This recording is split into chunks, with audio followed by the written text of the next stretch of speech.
Welcome all. Welcome all to the 2024 Young AIPPI Members Virtual Summit. And this is the Americas Satellite Session. I'm Samantha, Vice Chair of the Young AIPPI Members Advisory Committee. And we are so very glad that you guys can all join us today at this last but not least, and a very looked forward session, the Americas Satellite Session. So before we officially start, I'd like to share a couple of housekeeping items for all of you attention. So this event will be recorded and made available on the AIPPI YouTube channel. During the presentations, please do mute yourself. If you have any questions to the speakers, feel free to submit it by the chat box or during the Q&A sessions. For any technical problems, please send a message via the chat box directly to AIPPI events. If you liked any of the slides available today during the presentations, please write to events@aippi.org to request for a copy. Thank you so much for joining us. And without further ado, I'll pass the floor to our chairperson of the Young AIPPI Members Committee to say a few words. Debbie, over to you, please. Thank you so much, Samantha. And it's such a wonderful pleasure to be here. And on behalf of the committee, again, just wishing you a warm welcome. If you've been joining us since yesterday, the global session, welcome back. If you've joined us across today, I see some familiar names that I've seen across yesterday and today. Welcome again. And for those that are just attending this session, because you're only able to attend today's session, welcome. And we just are really excited to end our satellite sessions with this excellent session. And I myself am really looking forward to it. So I just have three really brief things to say, and they are all thank yous. Number one, a thank you to all of our speakers for today, for putting together the content and for spending time on it for the benefit of all of us. We're just looking forward to learn from all of you.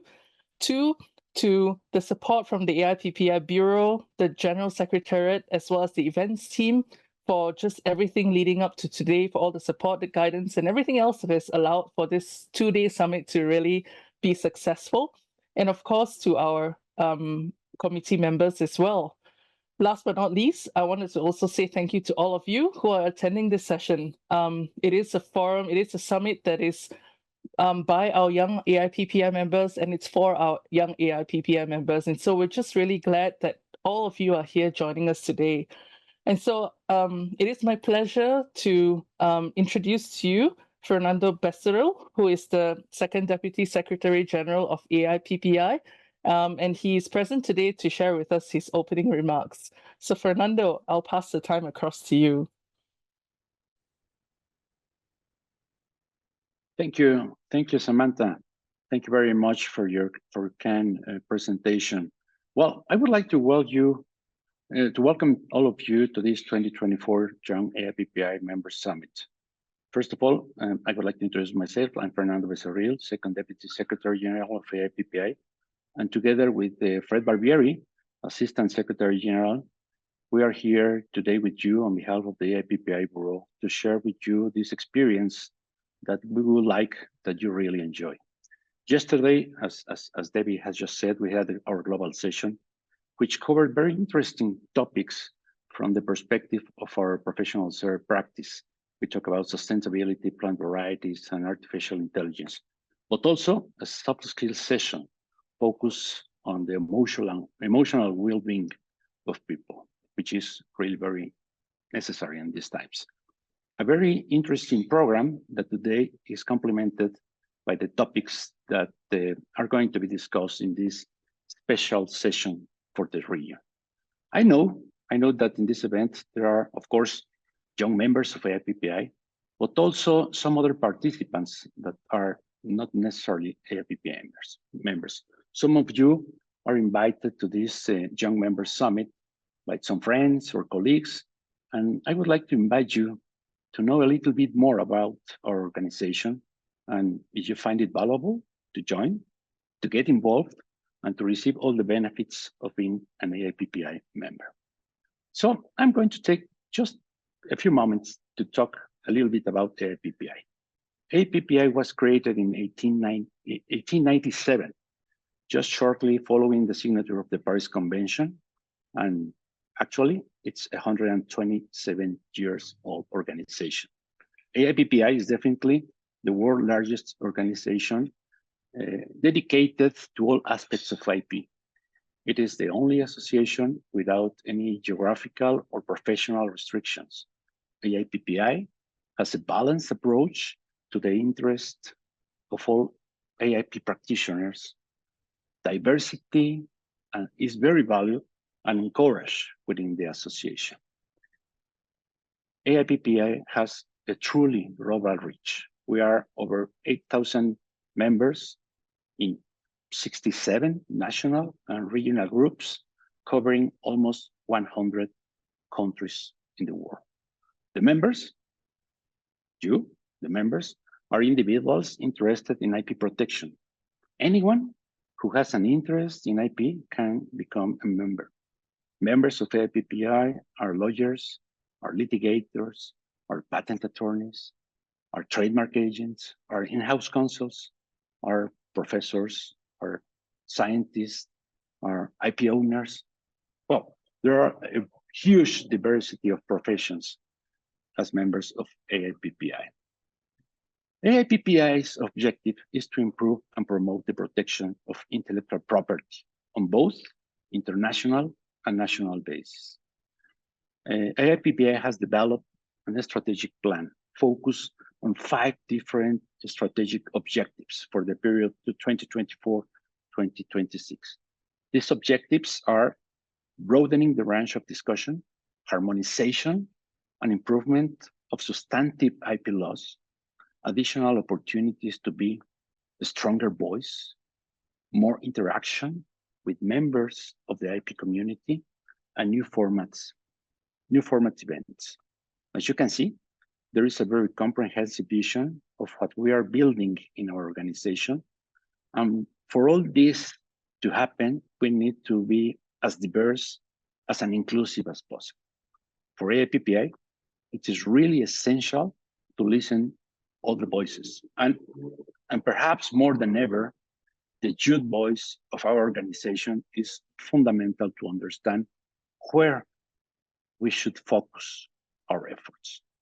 The world is in the course of change and evolution towards a new way of understanding each other, socializing, and of course, doing business. From a professional point of view, things are taking directions that we must understand, adopt, adapt, and put into practice in order to move in the right direction, both personally and organizationally. This is why it is very important for AIPPI to listen to the voices, ideas, and vision of the future and the new generations. Between all of us, people with experience who have lived through challenging situations, as well as young people full of enthusiasm, creativity, and innovative ideas, we can build a new era of our organization. Stronger, more representative, and with a greater voice. These events, with the active participation of AIPPI's new blood, will allow us to build the AIPPI we all want to see in the future.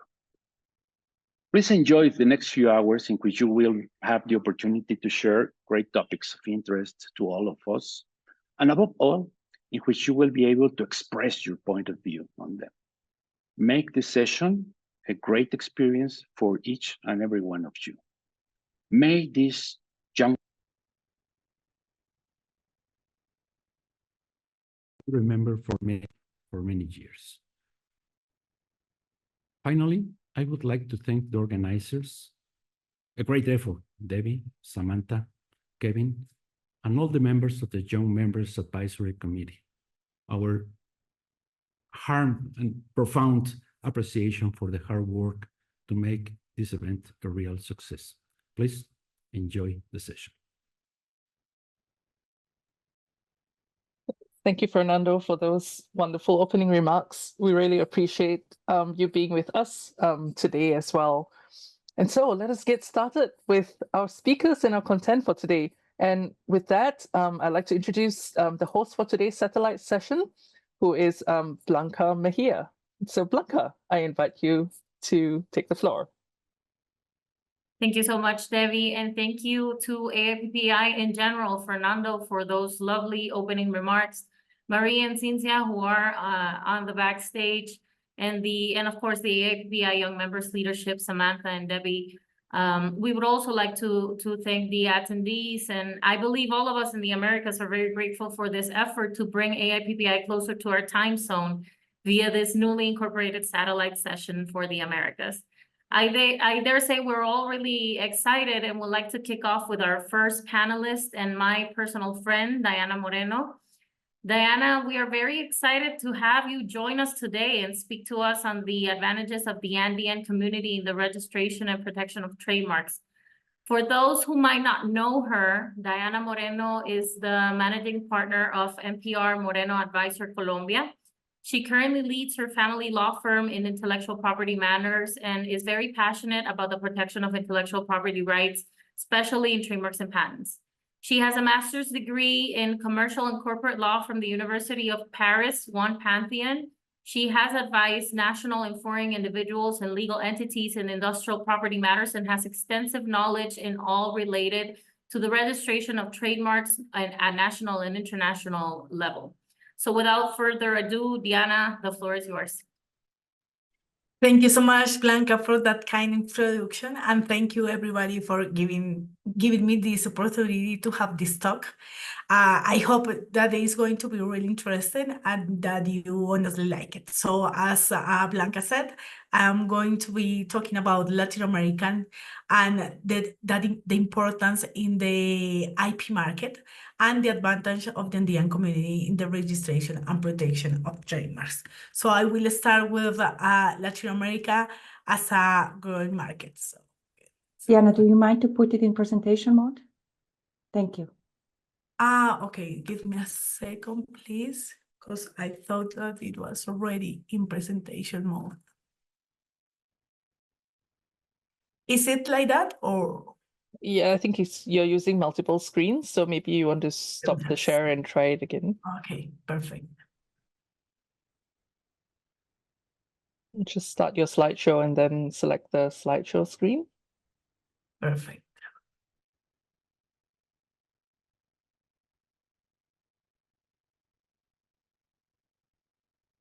Okay, I think that now it's working. Yes, it is. Excellent. So as a model of contextualization, Latin America is composed of 33 countries. The most spoken language in Latin America are Spanish and Portuguese. As you well know, Brazil is one of the biggest countries in the world. They are almost a continent. So Portuguese language is a really predominant language in Latin America. And Latin America economy is diverse. So we are really strong. We are really rich in natural resources. The region is, for example, as minerals, oils, agricultures, and renewable energy. So as I was saying, Brazil and Mexico are the leading economy in Latin America. They are part of the 15th largest economy in the world. So as I will show you later, those two countries, they have like the biggest impact in IP and in trademarks particularly. So regional GDP is growing. So for 2025 and 2026, the expectation of growth is going to be around 2.7 and 2.6%. So it says that for the future 2 years, we have a big and important expectation of growing economically talking. And the region continues to show one of the best performance in the world in terms of fighting with inflation. As you know, inflation is being higher around the world, but in Latin America, particularly, inflation has declined from 7.8% to 3.6% between the beginning of and the end of 2023.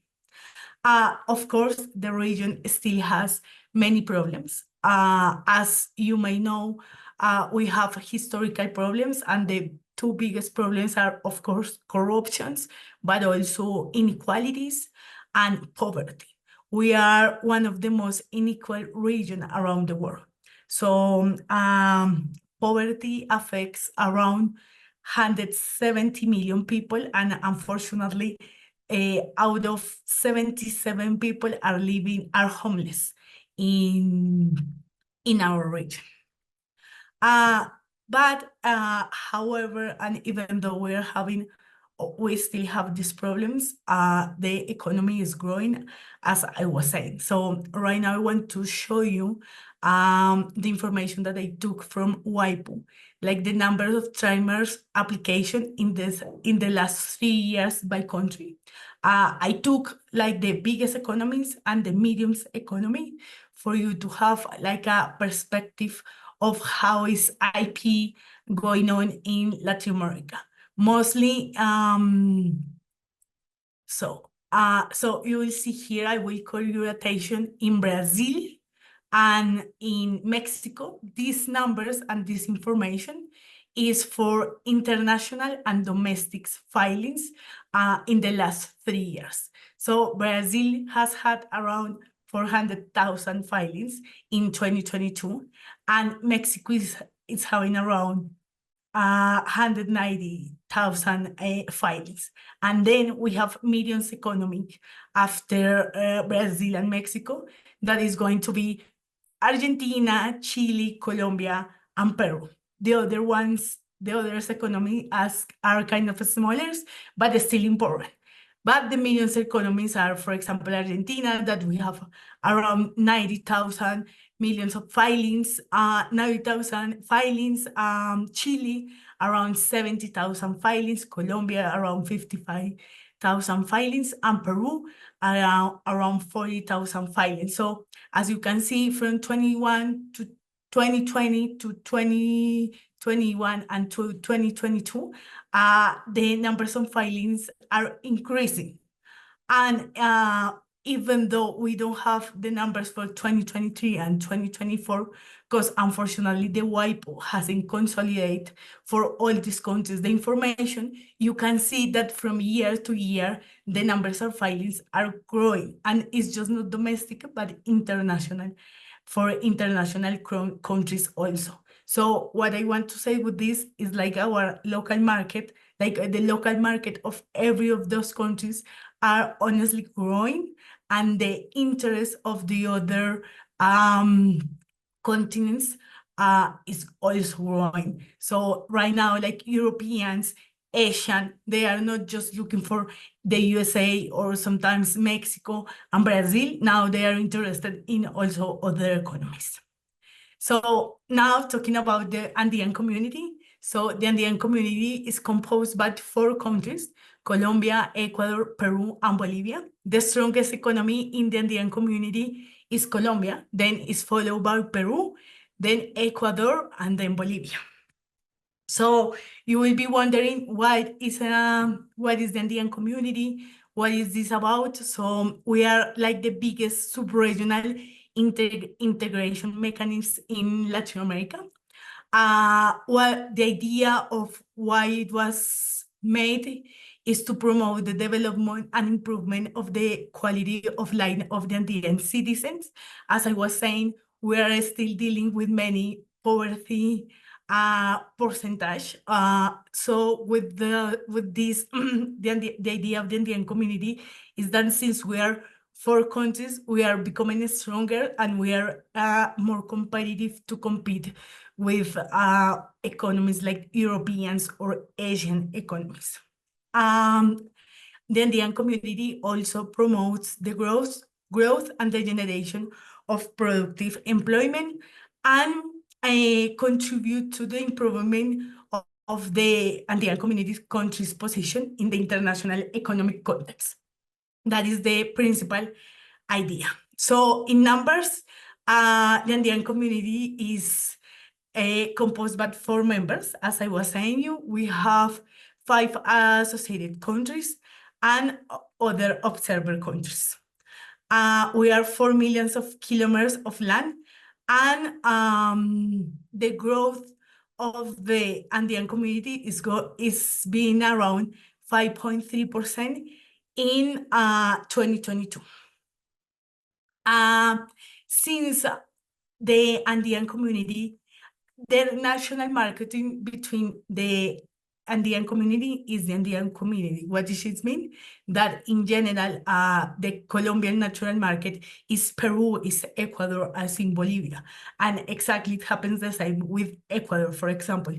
If a merchant wants to expand their business in other countries, then their natural market is the Andean community. So we have an so we have that $10 million of inter-can exportation in 2022, that it was 20.7% more than in 2021. Also, as we are seeing, like just one region, so we had $160 billion of exports to the world in 2022. That is more than 19.2% than in 2021. And finally, we are around 415 million Andean citizens. As I was saying, Colombia is the leading economy in the Andean community, then Peru, then Ecuador, and then Bolivia, but it also obeys of the size of the country. As you can notice, Colombia is almost half, a little bit less of the population of the whole Andean community. So that's why we are like Colombia is one of the strongest economies in this sub-region. So now the importance of the Andean community in trademark matters. So the 4 members, these 4 countries, we share the same industrial property law. Please bear in mind that this law is not just for trademarks, it's also for patents and industrial designs. So the latest decision that rules all these matters is decision 486. Of course, we have other decisions like talking about copyright protection or plant breeding rights, but since it is focused on trademark matters, we will just focus on decision 486. It's important to know that even though we are like in a sub-region integration, there is no Andean community trademark. Usually, sometimes people get a little bit confused and they think that we operate as the EU, that in the EU they have one trademark, but no, here this is not the case. So if you want to file a trademark in any of those countries, you have to go direct. You have to have a lawyer direct in each country for be able to file a trademark there. Unfortunately, we don't have the Andean trademark. And Colombia is the only member country of the Andean community to be added to the Madrid Protocol. So you will be wondering, if there is no Andean trademark, what are the advantage or disadvantage of being in the Andean community? So actually, there are 2 different things that are regulated through decision 486. That is the Andean opposition and the cancellation action. That is what I'm talking about next. So I want to remark Article 147 of the decision 486, which sex 4. I will read a little bit fast what is saying this for you to understand the point I want to take. So it is understood that both the holder of an identical or similar trademark for goods or services, where the use of the trademark could potentially deceive the public, and the individual who initially sought registration of the trademark in any of the member countries possess a valid interest in filing opposition in other member countries. So interposing an opposition based on a trademark previously registered in any of the member countries in accordance with the provision of these articles shall empower the competent national offices to deny the registration of the second trademark. So what I just read to you is that is what we know as the Andean opposition. And what is this about? The Andean opposition mechanism permits the filing of an opposition against a trademark application in one member country on the grounds of a trademark previously registered or applied for in other member states. Sometimes this is kind of difficult, so I usually give an example that, for example, if I have a trademark in Colombia and someone is applying for a similar trademark, let's say in Peru, so based on the Colombian trademark, we can file an opposition on the Peruvian trademark that is applied for. So we said that is an extra protection that even though our trademark in this example has just been filed or is granted in Colombia, there is like an extra protection in the other members, because based on this trademark, I can file this opposition. So of course, there are some requirements that I'm going to explain to let you know how it works. So requirement to file an Andean opposition, of course, the trademark must be in the publication period. During the publication period, this is the only term where we are available to file an Andean opposition. The trademark on which we are based, in which we are basing the opposition, must have priority. So it could be the opposition can be based on a trademark that is being in process, or that a trademark that it was granted. That in our example is in the Colombian, before the Colombian entity. So it could be granted or it could be in process, but the important thing is that it has priority. So, and then the law that I was reading, like in the last slide, it says that we have to demonstrate the interest of being in that country. So you will be wondering, what does it mean? So it means that with the opposition action that I'm filing in Peru, in the example that we are talking about, simultaneously, I need to file the trademark application. So with the filing of the trademark application, I'm demonstrating to the other state member that I'm interested in that market. So in the example that we are doing, that I have a trademark in Colombia, and based on that trademark in Colombia, I can file the Andean opposition.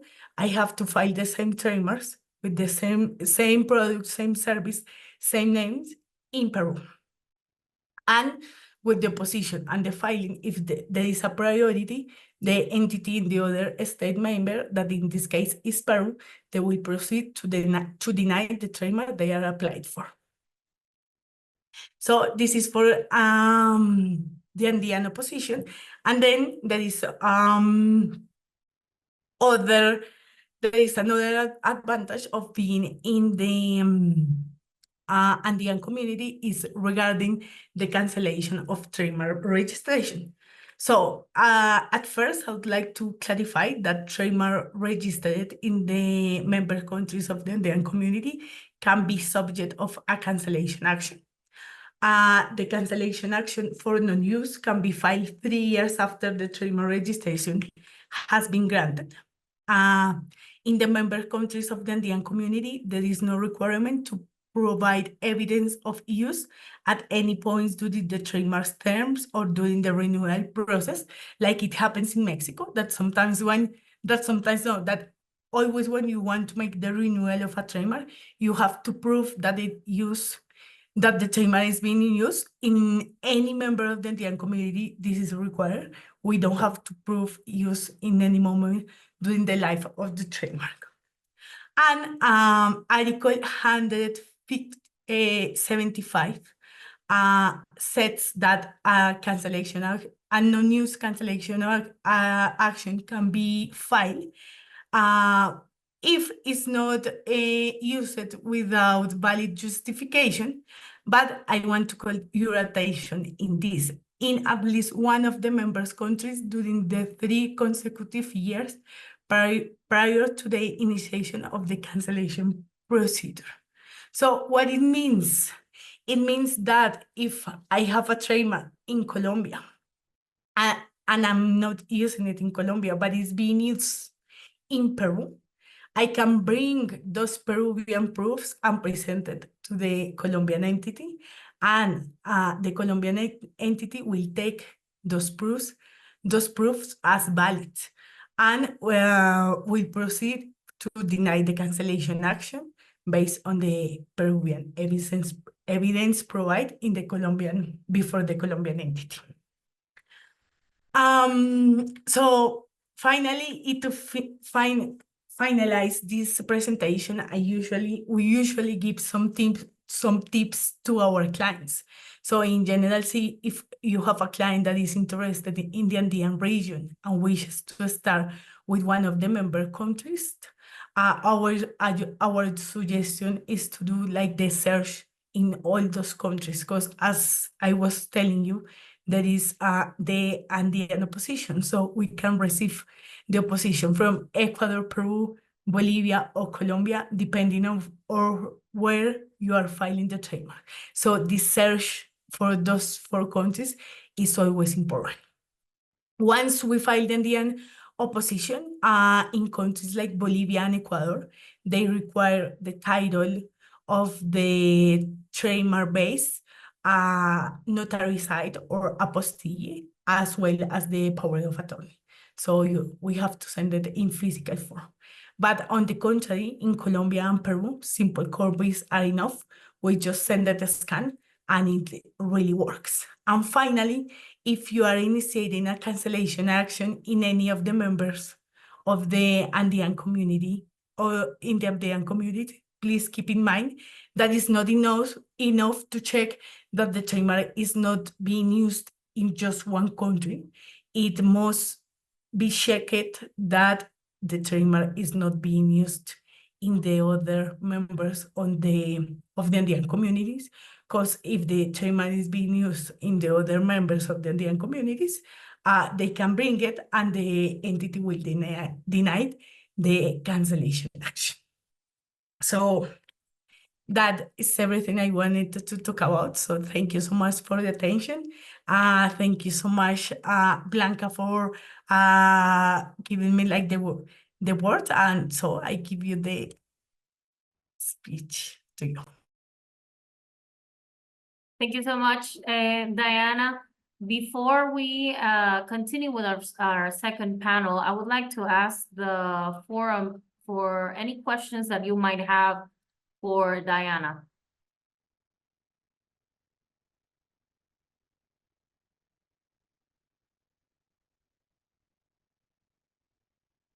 Okay, I would like to remind our attendees that the Q&A section and chat section are available for questions to any of our panelists during the course of the satellite session.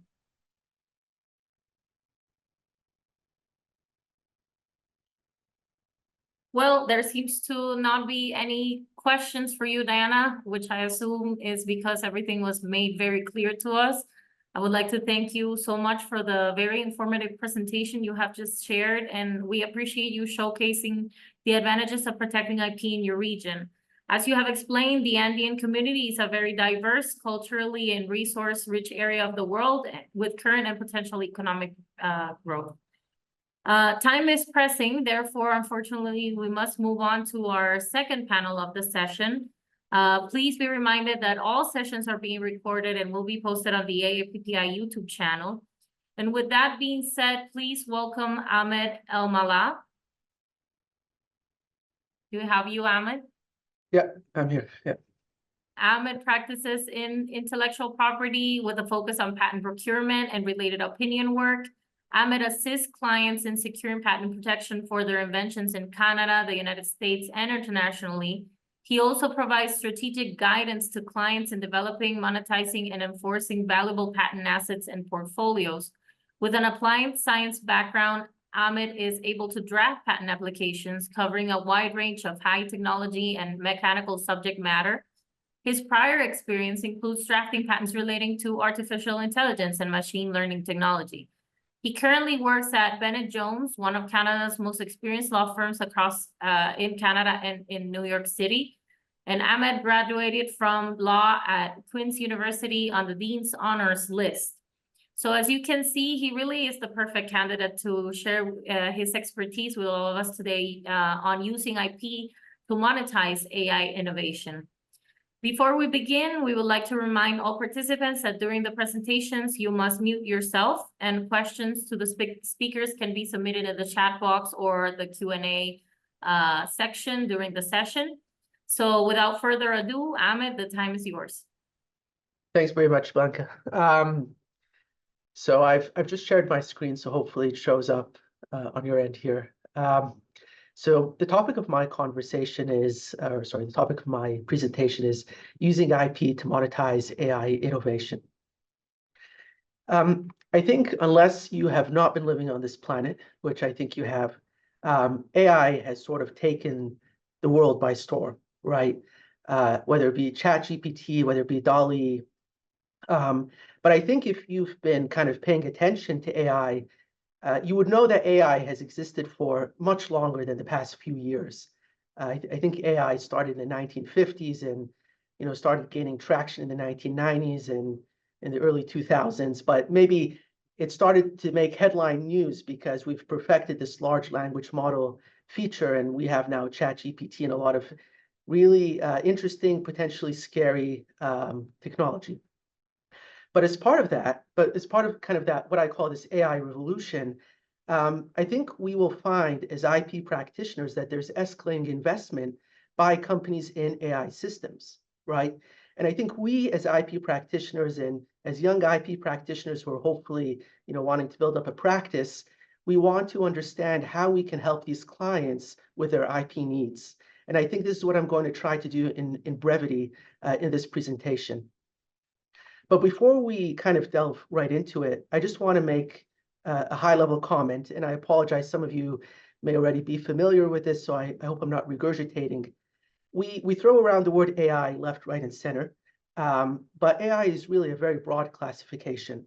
And I've borrowed this picture from the internet, but you'll notice that the generative AI, which what we call to be ChatGPT, the AI that's able to generate things that are a little bit human-like, is only a subset of everything that we call AI. And there's different types of AI. There's machine learning, there's deep learning. So there's a whole bunch of AI that's not ChatGPT, right? There's AI which has just predictive functionality, but it can't talk to you. It can't produce images. Maybe an AI system that can predict how the stock market can work. That's AI, but it's not generative AI.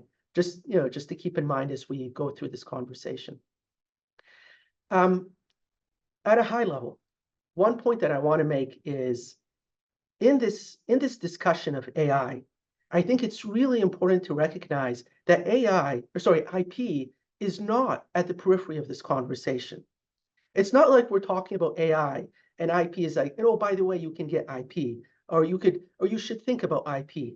I think IP and what we have to recognize is IP, it's at the core and it's at the center of this AI revolution, right? Especially when we talk about generative AI. And I think nothing shows that better than the two big cases that are coming out of the US, which I'm sure you've heard about. The New York Times suing OpenAI for copyright infringement, right? So I think the New York Times has alleged that OpenAI has copied a whole bunch of its articles and its text to produce something that's so polished and speaks so nicely.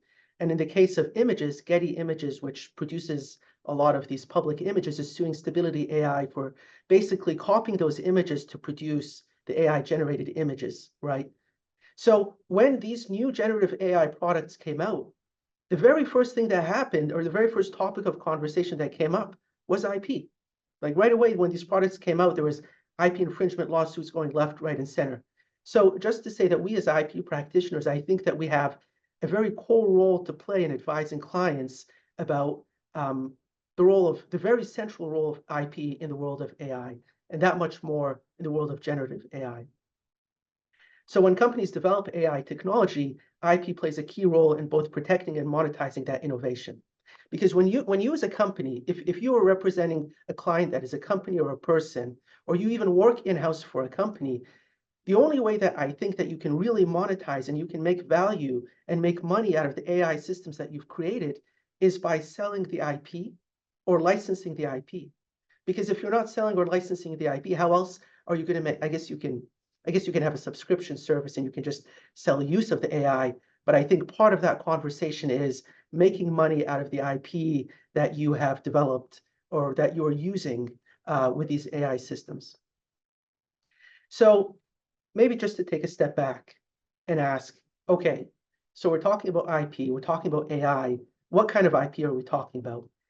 And I think it kind of boils down to three main things.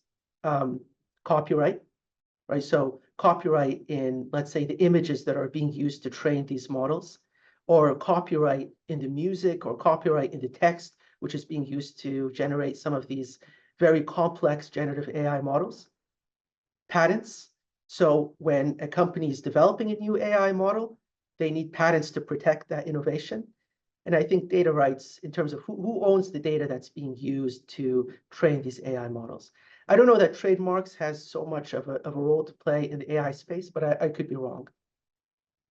So I'm going to have this one last introductory slide just so that we're all on the same page. And I'm sure some of you are very well familiar with how AI works, but just for the benefit of everyone. So when we talk about AI, there's kind of two steps that happen. Number one, you have to train the AI. So you put all this training data. So let's say it's an AI to predict the stock market. So you have all this input data, the historical trends in the stock market. You have this AI engine, this kind of framework that you're going to train, and then you produce at the output end a trained model that can predict how the stock market functions. Or in the case of ChatGPT, the input training data can be a whole bunch of text from the New York Times articles, and the output data is something that can talk to you the same way the New York Times, like with the same English cadence that the way New York Times articles are written. Once you've trained the AI data, you can then now put it out to the customer so that the customer can use it. So the customer can now put their own input data. So in the case of ChatGPT, you say, tell me, explain to me what the Euro 2024 is. And it will go into the trained AI data, and ChatGPT will output, well, the Euro 2024 is a very big soccer competition and what have you and what have you. But this right here is kind of the public-facing, the public-facing or the client-facing product, whereas the training is kind of in the background.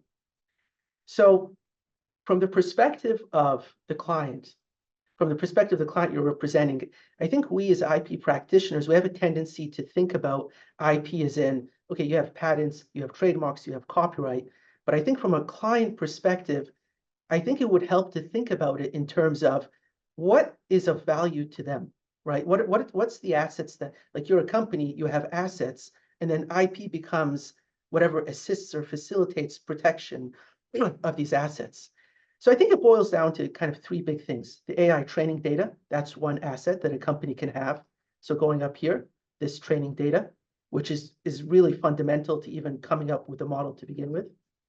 The AI output data, maybe that's another asset. So maybe the company is using its own trained models to produce output data and it's selling it to customers, or you're the customer that's using it. And then, of course, everything in between, the AI machine. So the AI engine, maybe the company's selling. Maybe that's what the product is that the company's selling. And so then the question becomes, from that client perspective, when you're sitting on these assets, what role does IP play in monetizing these three classes of assets?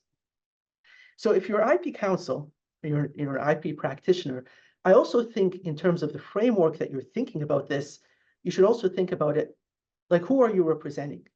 Are you representing the supplier of the AI technology and data, the innovator? In which case, the question of IP monetization becomes, how does IP protect my client's investment in the technology and in the data that they're supplying? But remember, this is also a two-sided coin, right? Because there's also people who are, or companies who are not necessarily innovating. They're not sitting on the data, but they're using other people's data and they're using other people's technology. In which case, IP still has a place in that conversation. So you consider the IP risks for clients who are using purchasing or licensing third-party technology or data.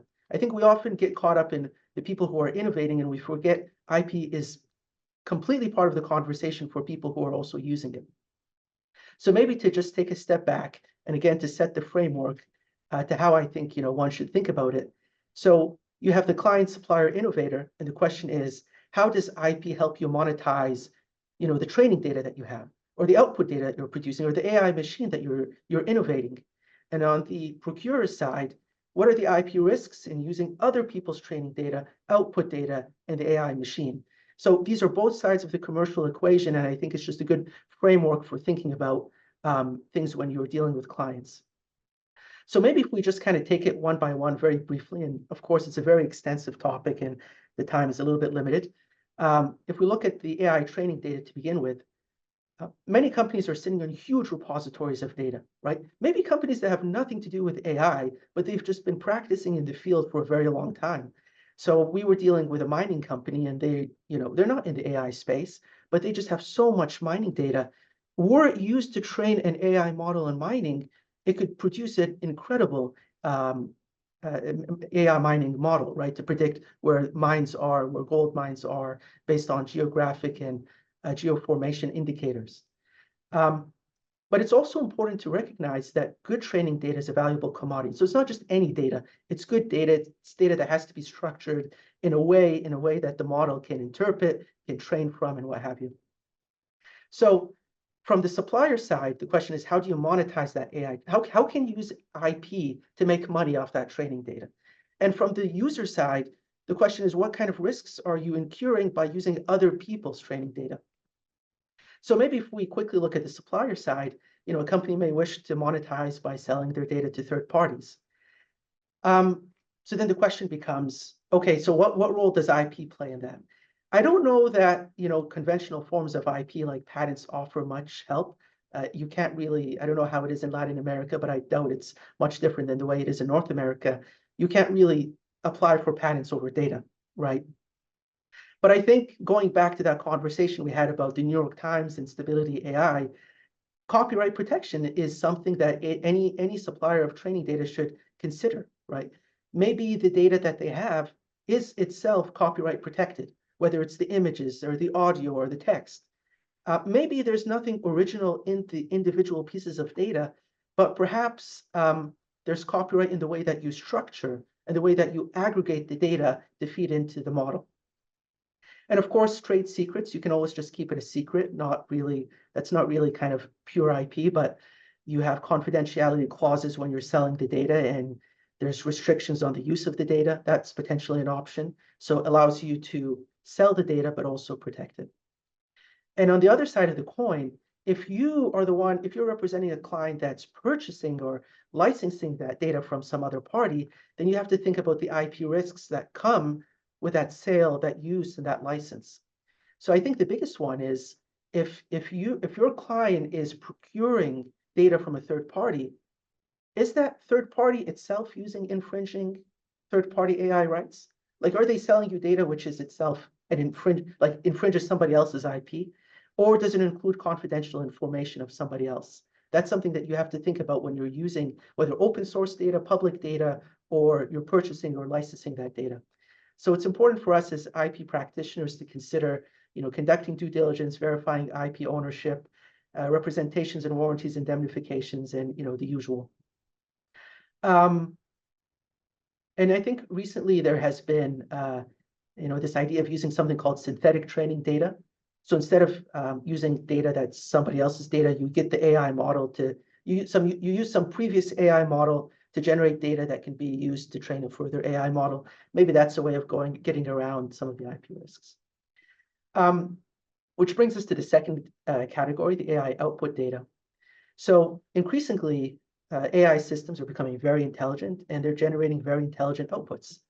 And maybe, a company wants to sell those outputs. Or maybe the company isn't trying to sell those outputs, but the company's selling the AI model itself. And then there's a question of, okay, if I'm selling you the AI model, who owns the output of that model? Like, if I develop the model and I'm selling it to you, do I own all the outputs of that model, even though you're using it and you bought it, or you're licensing it from me? Or do you own it because you obviously bought the model from me? So there's a few questions that are, first of all, are the outputs protectable by IP? Who owns the outputs? Is it the developer or is it the user? We can't just assume that it's the user. Maybe the developer says, as I just mentioned, maybe they want to keep ownership rights of the output. And can use of the outputs infringe third-party IP?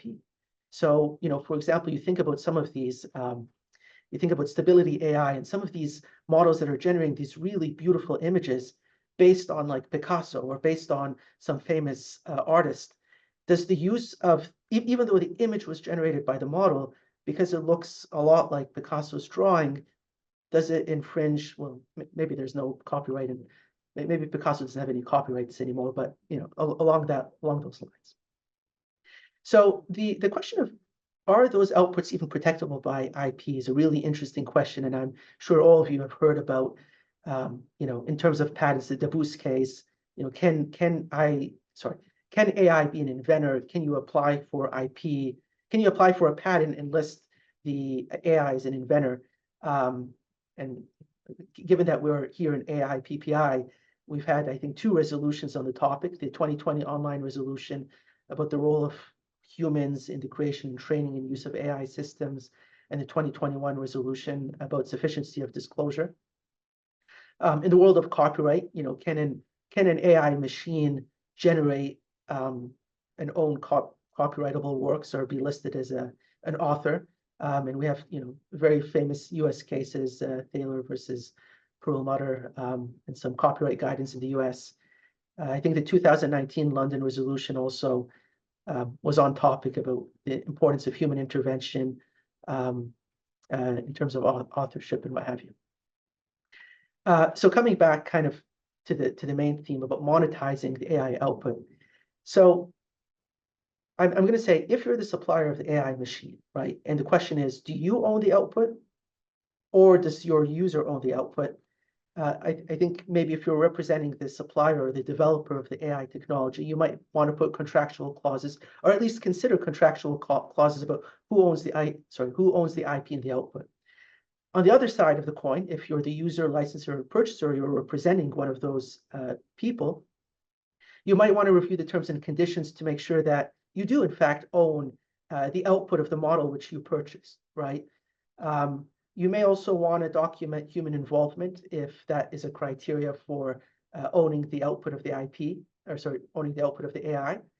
And before you use any outputs, whether outputs that you've purchased or outputs you've generated from using other people's AI models, is checking for IP infringement before you use them. And I think that kind of brings us to the last big, what I call asset category, which is the AI machine, which is everything in between. And when I say AI machine, I talk about the AI engine, right? Is it a generative AI? Is it just a pure machine learning model? Going back to that blue diagram I had in the second slide.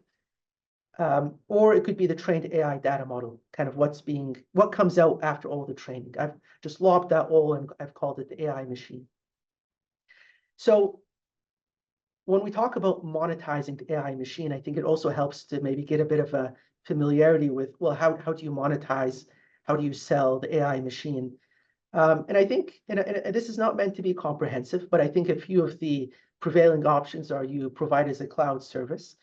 So you're a company, you put the machine on the cloud and you sell a license to it. Or you do on-premise deployment, which is like you sell the AI product and the person installs it on their computer and they own or they have it locally stored. And in that case, you can either use or sell the cloud service or sell the packaged product that you're deploying. So is the AI machine protectable by IP? The AI engine, which is kind of that foundation, that might be up for debate, whether that's protectable by patents. Is it an abstract idea? Does it make it patentable by having, claiming a little bit of hardware in there too? Maybe there's copyright on the software code that you can sell and license, perhaps. With regards to the AI data model, so like the model that's trained, Maybe there's a patent on a novel use of a trained model or some sort of integrated application. Yeah. So I think this might be here my second last slide. But again, in terms of thinking about kind of the commercial aspect of the AI machine and how you can monetize it, or at least monetize the underlying IP, again, as we talk, there's different sale, use, and license models. General considerations just to keep in mind, and again, it's not meant to be comprehensive. Perhaps licensing and selling the underlying patents and copyrights if you are the supplier, or if you're the procurer, getting a license on the underlying IP. Another good question to ask maybe is with regards to the trained model, but who owns the IP and the input data? So like if you have ChatGPT and you start feeding it data, who owns that input data that's being used to further train the model? And what if you as the user, you buy the trained model and then you start feeding it data and the model starts getting better because it's training on your data? Who owns the improvements to that, right? So it's part of that commercial transaction between the supplier and the user, and as you're kind of commercializing, or sorry, putting in towards the commercial terms as part of that monetization process, these are sort of the legal questions that might come up from a IP practitioner's perspective. And of course, if you're buying somebody else's IP model, you have to make sure that they're not using open source code, which can also affect some of the IP rights if there's copyleft code and what have you. So I think that kind of caps the short and brief discussion about the role that we as the considerations that we as IP practitioners should be alive to and are well situated to address when it comes to this new and exciting AI revolution. Yeah, that's all. Thank you. Thank you, Ahmed. I would like to open the floor for questions from the audience. Please be reminded that the chat and Q&A are open for questions. So we do have a question for you, Ahmed. Do you think our current IP laws are enough for protecting all aspects derived from AI and obtaining profits? Yeah, no, I think that's an excellent question. I think many of the IP regimes were created in a world that came before AI. And I don't think they address potentially all the issues that come. And it's a very, I think, kind of nuanced and complex topic. I think one example of that is I was reading a few articles about using something called synthetic training data to train AI, which is you're using as I said, using a previous AI model to generate training data, which are then used to train further AI models. And there's a lot of kind of unsettled IP issues that come out of that. Actually, even, forget about that very subtle issue. The bigger issue of, for example, can AI be an inventor? Can you apply for IP with AI that's created by, can you apply for IP for the work product of AI and then monetize that, right? I don't know if our current regimes really address all these kind of difficult issues. Yeah. Thank you, Ahmed. Thank you for this very interesting question. Are there any more from the audience, either through the Q&A or the chat sections of the meeting?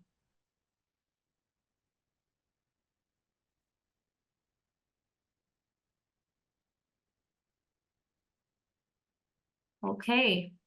Ahmed, so thank you so much for your presentation and for sharing with us your expertise.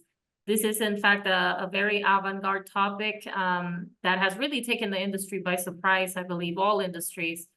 And I think it is important for us to stay ahead of technology, and in the case of IP, to evolve in relation to its advancements and applications. So I believe that what you've shared with us today is much appreciated by all of us in attendance, and I'd like to thank you again for your time.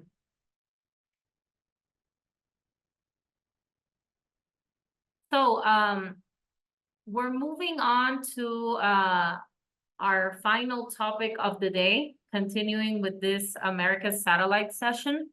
And the dynamic will change a little as we have arranged a roundtable discussion on the subject. The name of this roundtable discussion is IP protection of cultural elements, and could technology be the answer? We will be looking into how Mexico and Colombia's legislation is dealing with this as these are perhaps the leading countries in the Latin American region with regards to this subject. And in that sense, we are very lucky to be joined today with by two wonderful experts. From Colombia, we have Diana Romero. She's an intellectual property attorney with more than 20 years of expertise. She's a master's in IP by Birkbeck College in London. She currently works at Cuesta y Asociados as partner and head of the IP department. And she is also a very active member in the traditional knowledge committees of AIPPI.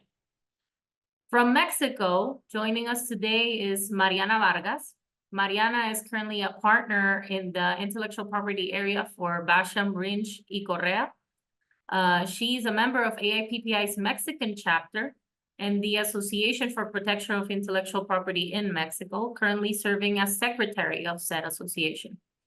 She is the former president of the Geographical Indications and Appellations of Origins Committee of the AMPPI, which is the Mexican Association for IP. She's chair of the Latin America and Caribbean Subcommittee for the Non-Traditional Trademarks Committee at INTA, and was recognized in the Legal 500 as a rising star in 2020 and 2021. As you may all be aware, the Americas in general are very rich in cultural elements and traditional knowledge, and the communities that bring these to life are very rarely compensated for their works, which are later incorporated in fashion, trademarks, and a wide range of IP subject-related products and services. There seems to be a disconnect in the way users in general perceive these elements in knowledge as public domain. And in that sense, our regional legislations are not quite adept in serving the various indigenous communities. As I previously mentioned, legislation-wise, Mexico and Colombia are the exception in Latin America, considered to be the leading jurisdictions on the subject. And I believe it is of great value that today we get to explore on it. Additionally, the possibility of technology serving as a tool to better safeguard these rights. Again, and before we begin, I would like to remind all of the participants that the general guidelines continue to apply during the course of this dynamic.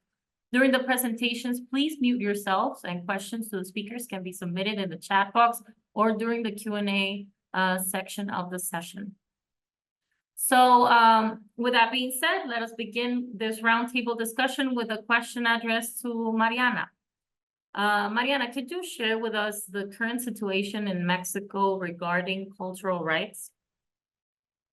Sure. Thank you, Blanca, for the introduction, and thank you all the young AIPPI members team for organizing this. Of course, to my colleague Diana from Colombia for sharing this panel with me. And Blanca, before answering your question, it's really interesting to have this conversation after Ahmed's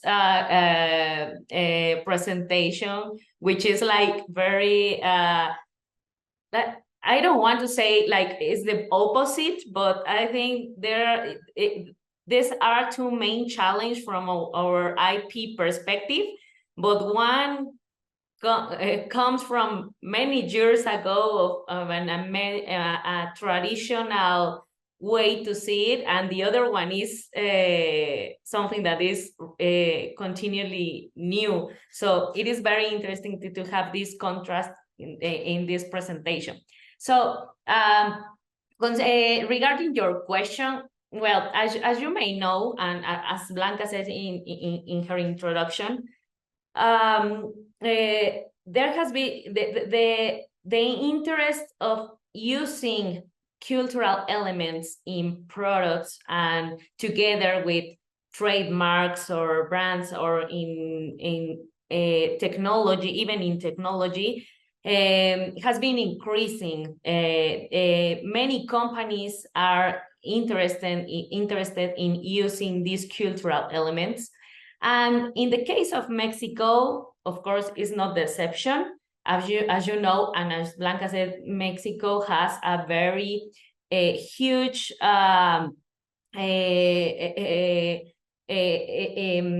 inventory of cultural elements of indigenous communities, of many kind of cultural expressions. So we have on one side this companies or brand owners that are trying to use these cultural elements, and in the other hand, we have been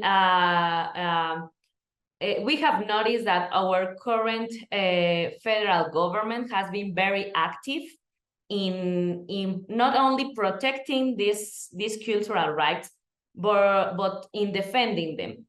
Although the mechanism for upholding these rights have not been the necessarily the legal procedures or the legal means established in the law. We have found that the authorities have, from different instances, federal or local, have made public pronouncements about what they have called misappropriation or cultural appropriation from of the cultural elements of the communities. As you may know, here in Mexico, we have a very strong portion of the population that is from the indigenous communities. So the authorities have been very active in making these media releases or these pronunciations in which they point out this use or this misappropriation by the companies or by the brand owners. So many of these accusations have not ended necessarily in legal procedures, but this has provoked two things. This scenario has not been the ideal, but has provoked, from one side, the awareness of the communities about their IP rights, which of course this is not like something that they have in the top of mind.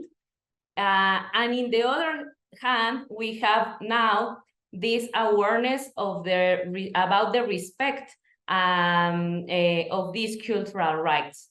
So from the possible users, let's call them, I don't know, brand owners or companies, that they now are aware that they have to respect, recognize, and they get the necessary, and they need to get the necessary authorizations for using these cultural elements. So we are in sum, we have to say that here in Mexico is like a trending topic. The last years, I can say that for the last 5-6 years, we have had many cases involving different brands and different communities, and the authority has been involved.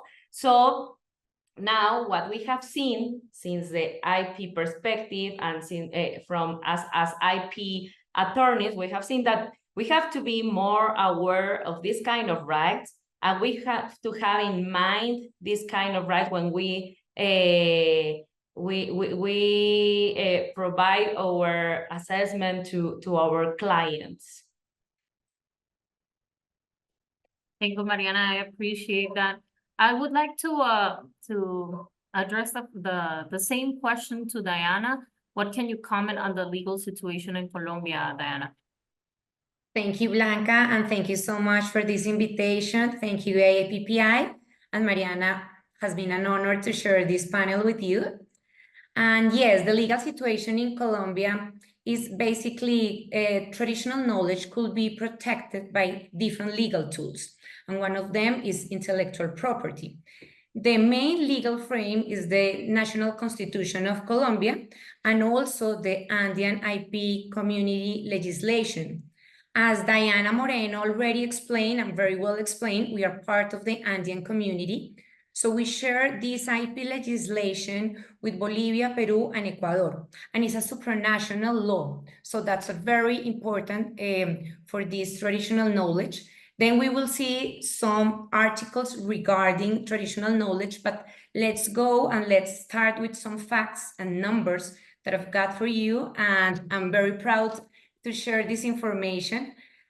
In the last 20 years, Colombia, it's been doing an excellent job and effort to protect traditional knowledge. Currently, we've got 29 appellations of origin. 12 of them are handicraft. We are the Latin American country with more handicraft appellations of origin, so we are very proud about it.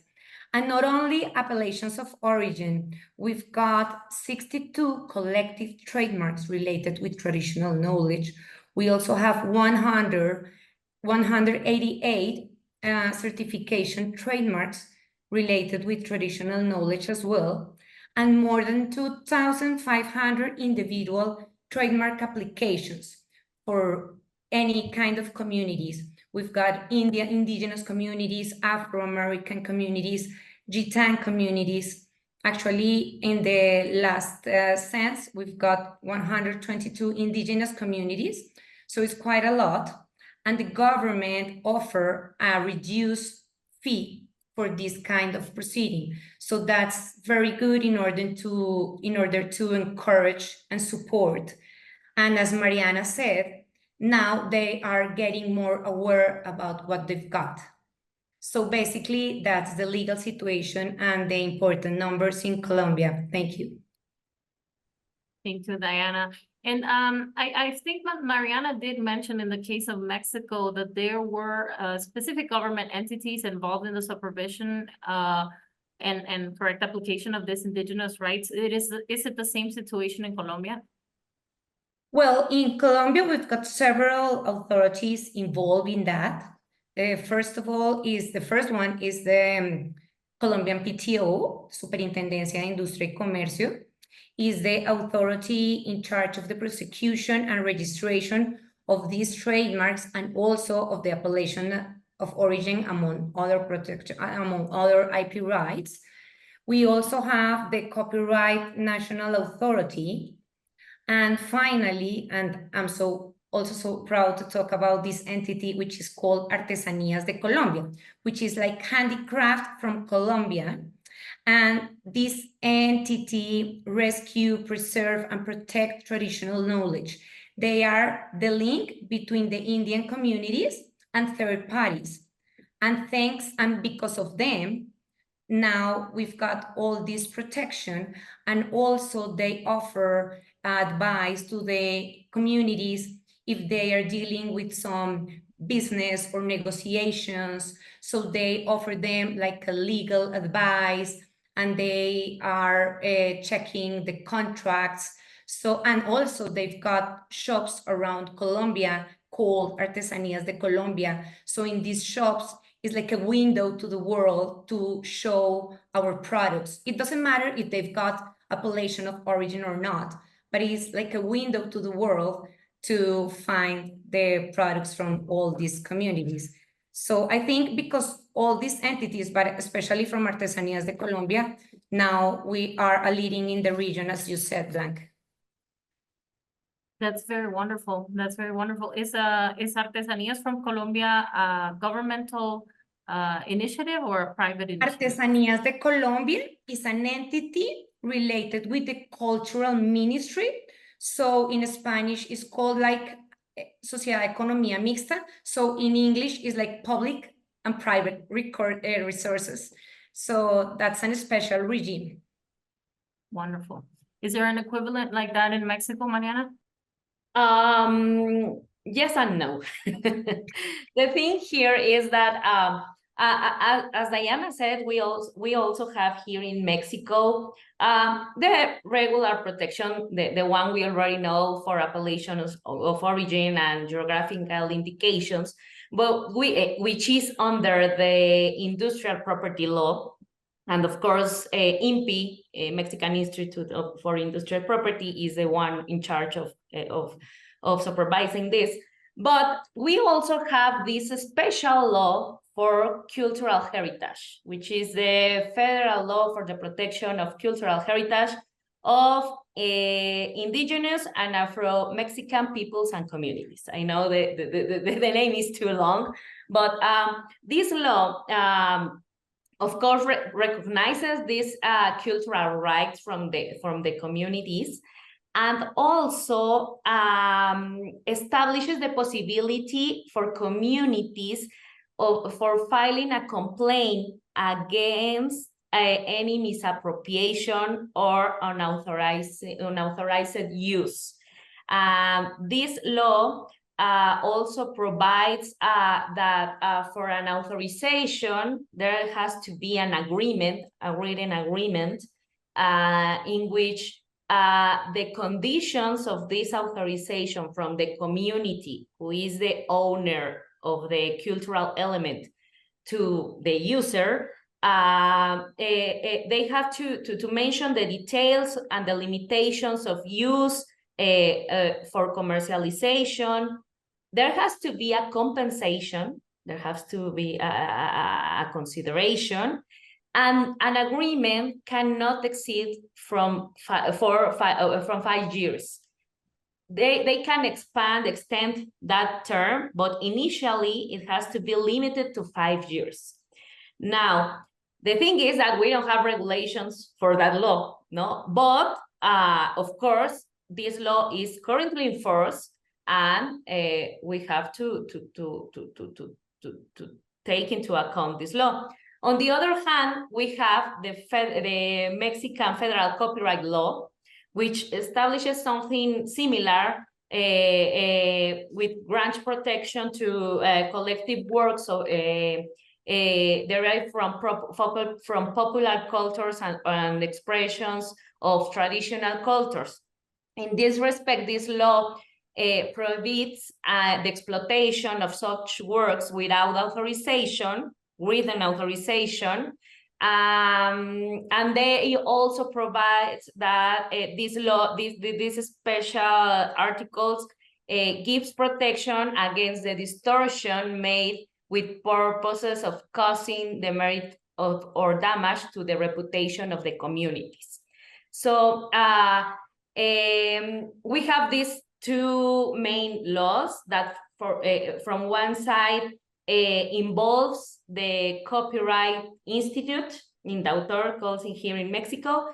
And in the other side, we have this specific law for cultural heritage, which also involves the Copyright Institute for receiving the complaints from the communities about misappropriation, but also establishes a commission, a special commission integrated by different authorities, the Ministry of Culture, INDAUTOR, the authority specialized in languages, in indigenous languages.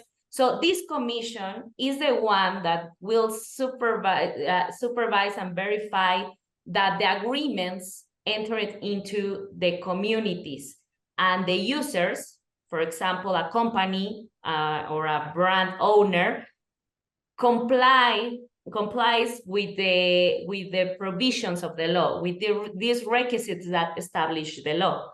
So it is interesting how the authorities are participating from different instances. And lastly, but not less important, is that this year we have recently seen that the Mexican Trademark Authority, INPI, here in Mexico, is objecting trademark applications based on this cultural heritage law.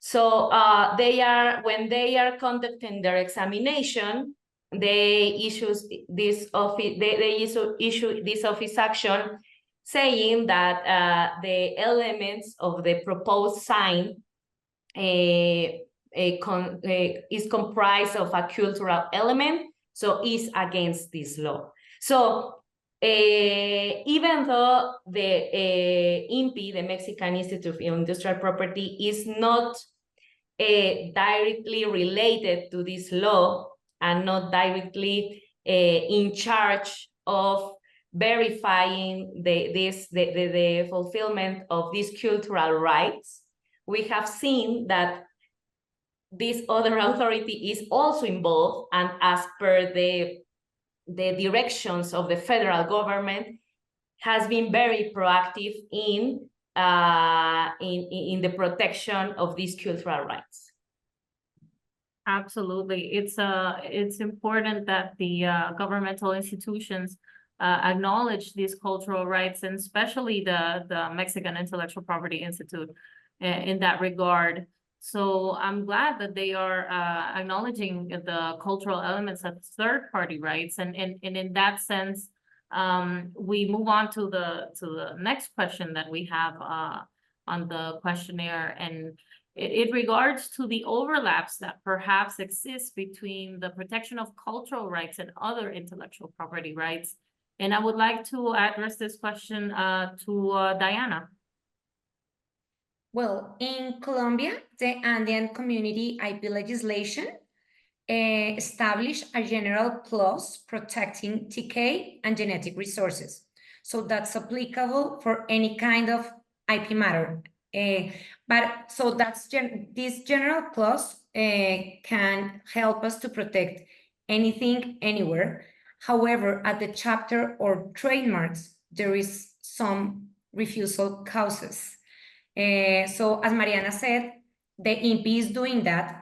The Superintendencia of Commerce is also doing that, but based in our IP legislation. So for example, if someone wants to file a trademark identical or similar to an appellation of origin, the trademark, the superintendents and the Colombian PTO will reject it. Or if the trademark includes an indication of origin, the trademark will be rejected as well. And not only the appellations of origin or indications of origin, if the trademark includes the name of a community or the name of an element of a community, the Colombian PTO will reject that. So that's very interesting. And actually, I move forward to the next point because it's very related with that. And in Colombia, we had an iconic case related with Quechua. Quechua is the name of a community, indigenous community, and also is the name of their language. It's very known and is very common here.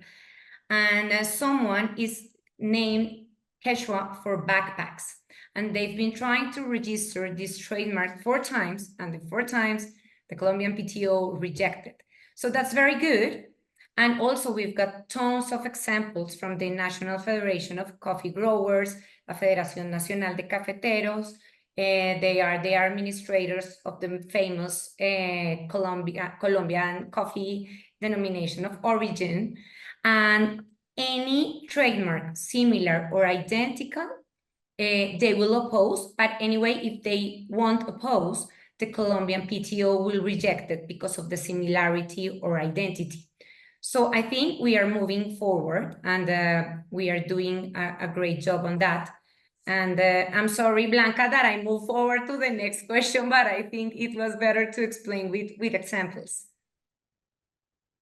No, absolutely, Diana. Absolutely. I think everything in the sense of the discussion is related to one point or the other. And I don't know if Mariana would like to contribute to the point being made by Diana in the previous intervention. Yeah, sure. In fact, I have a question because how does the Colombian authority, the PTO, how do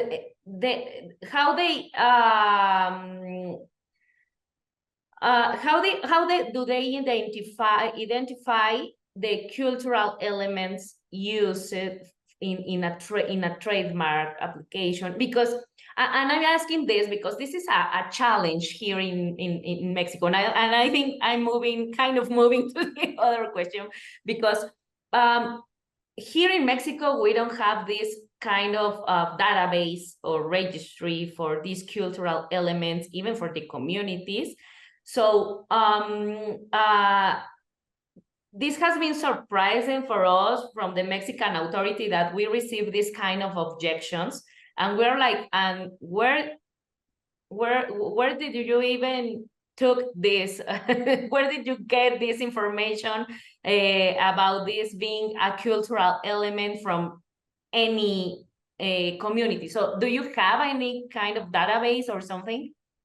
That's a very interesting question, Mariana. And actually, in our stages, in our trademark stages, before the Colombian PTO grant or reject, they study the trademark application. So if there is no opposition, because for example, in the case of the National Federation of Coffee, they used to be very active and they file oppositions, so it's easier for them. But when there is no opposition, they haven't got a database, so they have to double check and make a research and investigate about. And in the case of Quechua, it's because Quechua, from the people from Colombia and Ecuador and Bolivia, is quite known. But it's a risk if there is no an expression not so known, they have to research. Yes, basically, yes. But they are doing well.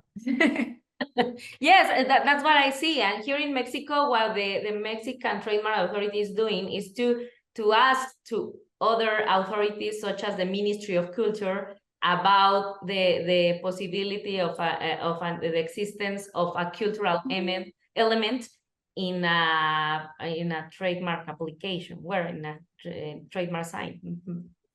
Exactly. If you file or attach a certification or a letter of consent, it will be another matter. But if you don't, they just have to investigate about it. Okay. And that's it. So I have a question for you both, and on the subject of challenges, and maybe we start off with you, Mariana. So aside from the lack of registry, are there any other challenges in the Mexican legislation when it comes to protecting cultural elements? Yes. Besides the lack of registry, which is a very important one, we have also seen that the communities are not aware of their rights. So as Diana said, you can overcome an eventual objection from the authority with authorization of the community of the right holder of this cultural right. The problem here is that the communities are not aware about the cultural rights, so the other party doesn't know who to contact for obtaining this authorization, and in the meantime, maybe the cultural right holders are also losing this opportunity of maybe opposing or claiming their rights. So this is also a challenge here. And of course, the lack of a complete regulation, and of course that the authorities are not well prepared in having these procedures. Maybe because the law is very new, because we were not aware that this is a whole world, and it is difficult to try to put together all this information. And the last challenge we have is that here in Mexico, as per our federal constitution, the communities are able to regulate themselves as per their local customs and uses. So they not necessarily have to be under the law, which is applied for all the rest of the Mexicans, so they can make their own decisions.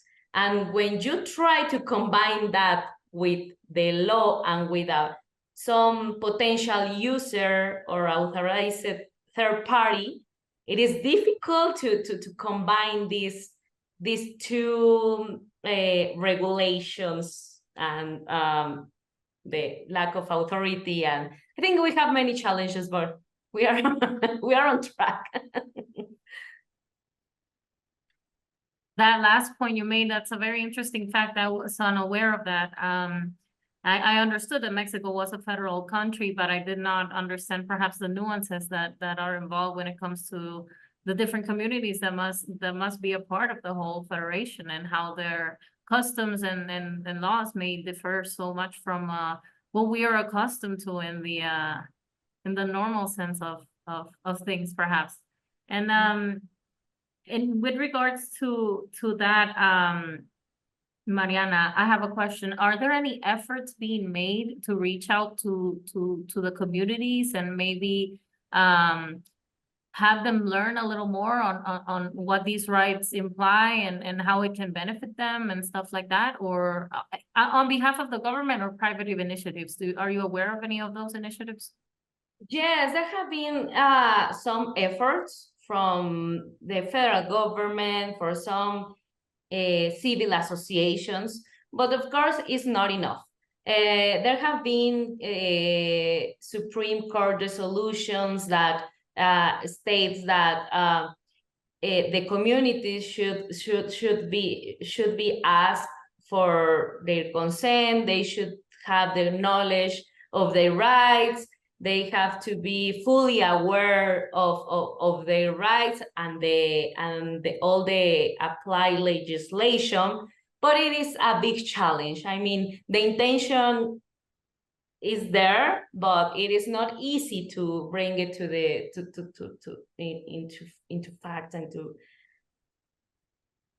Thank you. And in Colombia, there is, right, Diana, through the Association of Artesanías in Colombia, or Yes, are there any yes. other initiatives worth mentioning? Between Artesanías de Colombia, Colombian PTO, and Copyright National Office, they are doing this job in order to train them. However, challenges, I totally agree with Mariana, are still the same. And just one more thing to add is that sometimes with this legal protection, of course, behind all these registrations, there is a lot of manuals and instructions and internal proceedings. And sometimes the communities doesn't want to do that in this way. So for them, sometimes it's easier just to start the production of their products without all these manuals. So it's a big challenge because, of course, if you are doing a product without this protection, is completely different.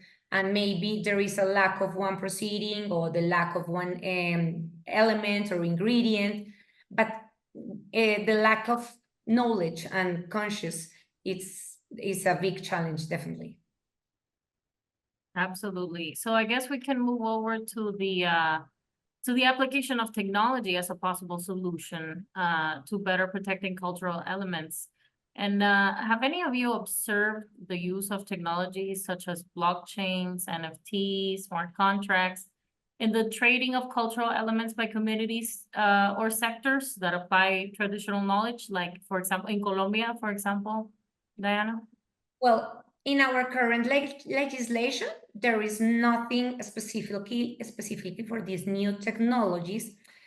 However, the National Federation of Coffee Growers, again, for me, it's a very good example.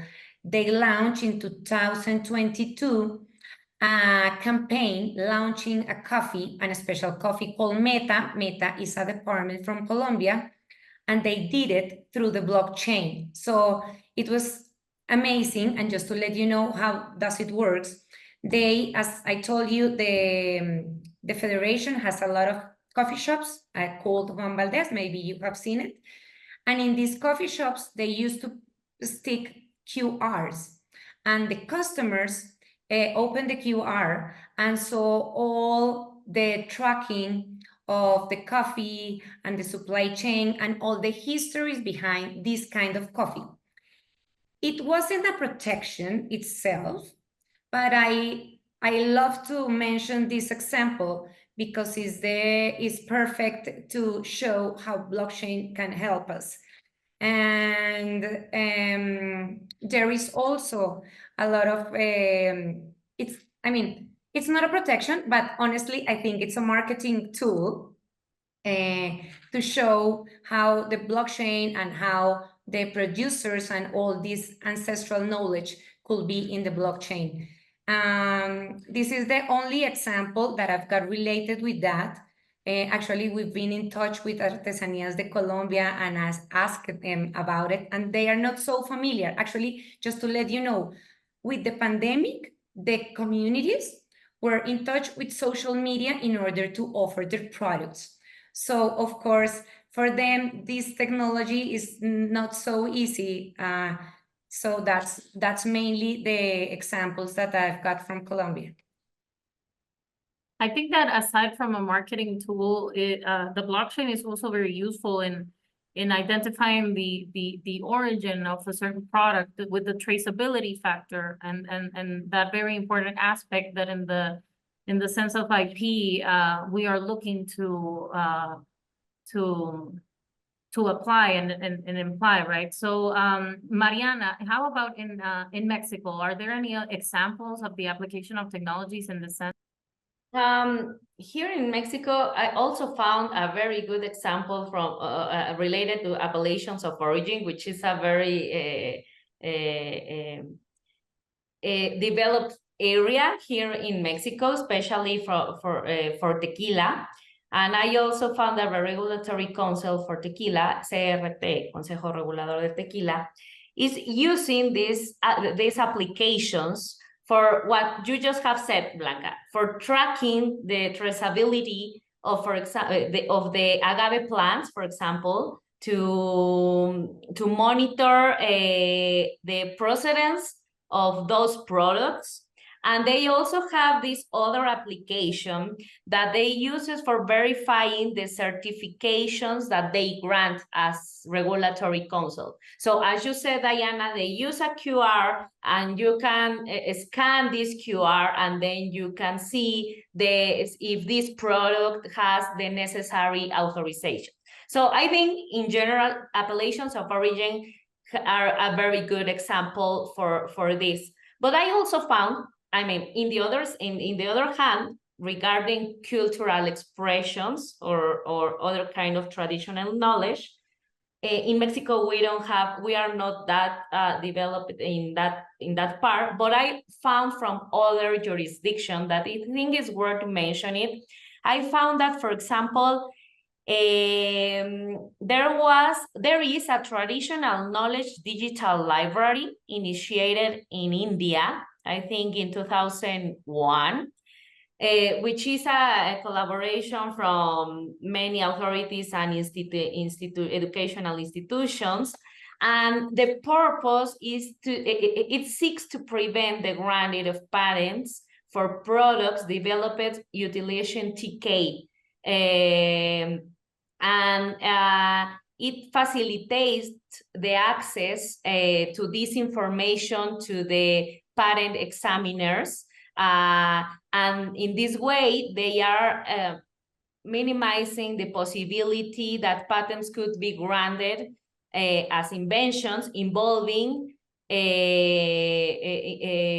only a minor or significant modifications. So this tool has been used by the European Patent Office, the Indian Patent Office. I think the Canadian Intellectual Property Office also use it, Australia Patent Office, USPTO also, the United Kingdom IP Office. And just for having some data, since EPO access to this database, they have identified 36 patents that make use of Indian traditional knowledge. So it is it seems to be a useful tool, no? Maybe this could be eventually replicated in other countries, especially the ones as ours in Latin America that have a very rich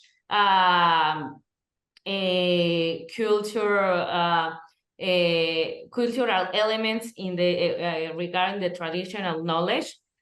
And finally, very quick, I just also found that in Peru, I don't know if it's some colleague of Peru is here that maybe is more aware about this, but there is a platform that enables people to get in touch with the 47 indigenous languages they have.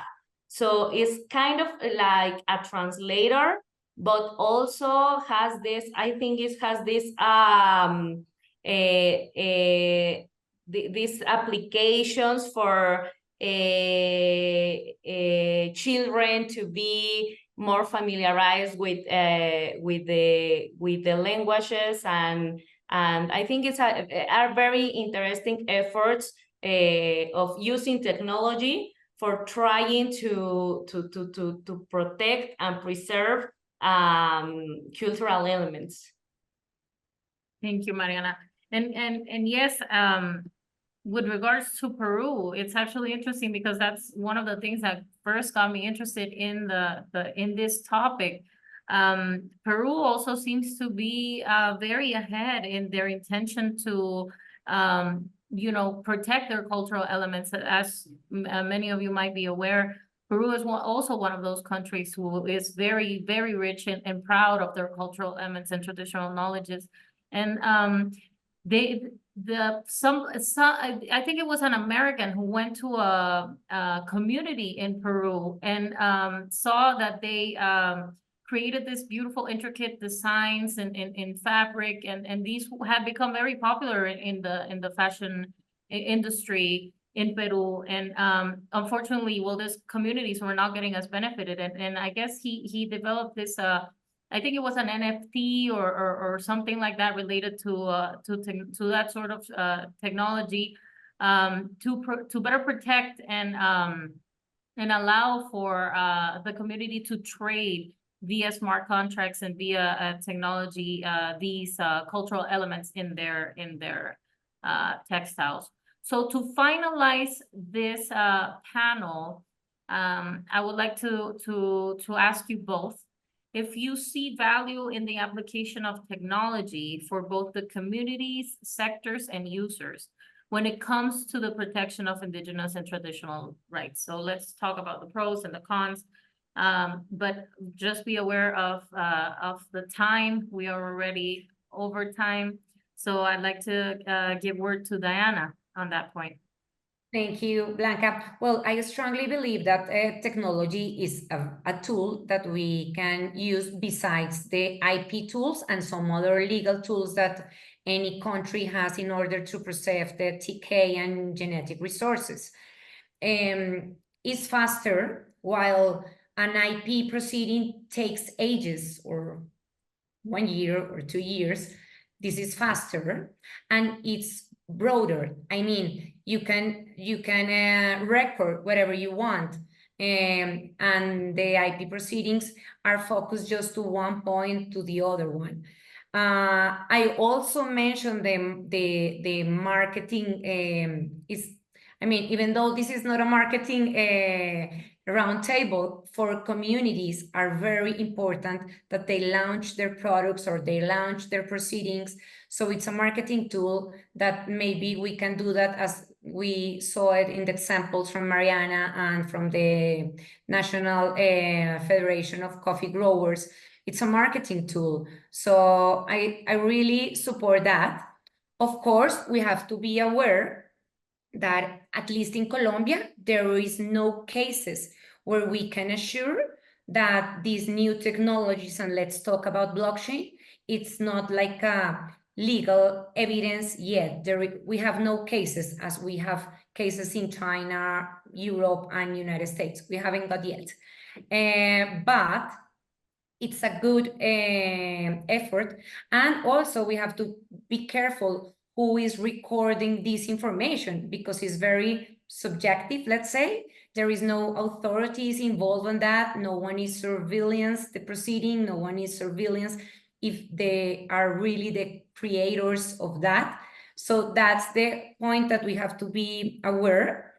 And and regarding the enforceability, we haven't got cases. I think we can start with some case in Colombia and to see what the judges or the courts are their position.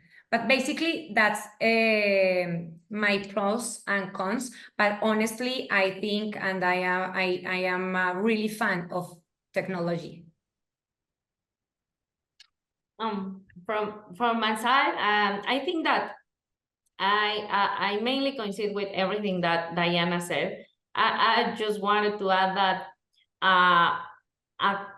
a contra here currently in Mexico is that the speeds of IP, the rights are different of the speed that is having the awareness of the cultural rights. So while technology is certainly can be centrally an answer for complementing IP protection and other kind of protection, the thing is that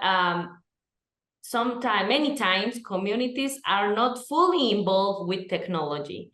So there's this risk of having them out of the play if they are not fully aware of the tools that they can use.